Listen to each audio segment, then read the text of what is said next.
Hello sa inyo mga kapatid. Ako nga pala ulit, ang inyong Brother Joms, and ngayong araw na ito, isi-share ko sa inyo ang isang bagay na natutuwang ko. Isang skill na natutuwang ko or nakuha ko sa kuya ko nung elementary pa lang, and this skill is very useful. Hindi lang nung elementary ako, kundi kahit nung maging high school ako, college ako, and even up until now sa mga work, sa mga sidelines ko, and then sa ibang hustles ko. So, napaka-applicable nito sa buhay natin. So, this is one of the practical skill I believe na dapat nating matutuan. And then, pwedeng-pwede ito mula elementary, high school, and then college na magamit nyo para mapadali yung ilang mga gawain nyo sa loob ng eskwela. So, lahat kayo is familiar, I believe, sa multiplication table.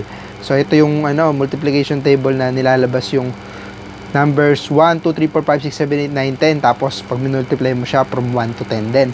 So, napakadali na siguro para sa atin or sa lahat yung multiplication table ng 1, 2, 3, 4, 5. Bakit? Kasi, sanay na tayo dyan. Nung bata tayo, di ba, yung mga laro natin is pag nagbibilang tayo, sa POG, sa limbawa, di ba? 2, 4, 6, 8, 10. Pag magaling magbilang, 3, 6, 9, 12.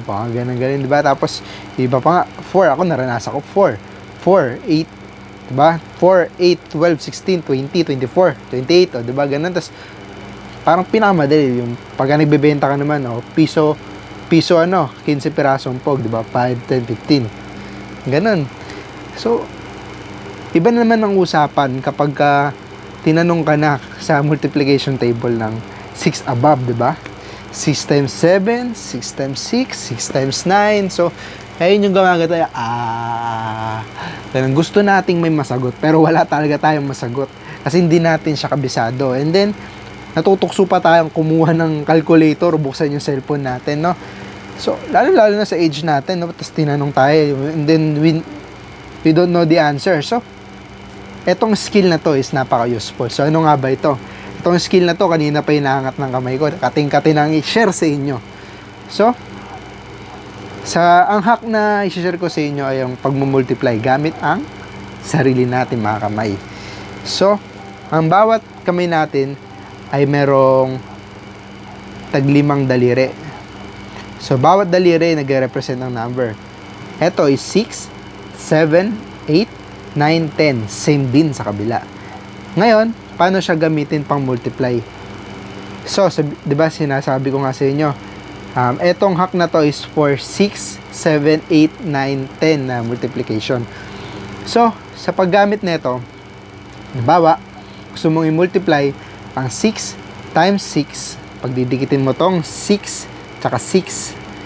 And then, mula dyan sa nagdikit at tsaka sa mga magiging under nyan, it will be counted as 10. So, 10, 20. Ito mga nasa taas, ang value niya is 1. Magiging 1, 2, 3, 4. Sa kabila din, 4. Tapos multiply mo yan. 4 times 4 is equivalent to 16. And then, itong nasa baba, di ba? 10, 20. 20, ito, 20 plus 16. So, ang sagot ay 36. Tama. Ngayon naman, 6 times 7. Try natin. So, mula ulit sa nagdikit at saka sa mga nasa baba niyan, it will be counted as 10. So, 10, 20, 30. Tapos ang nasa taas, 1, 2, 3.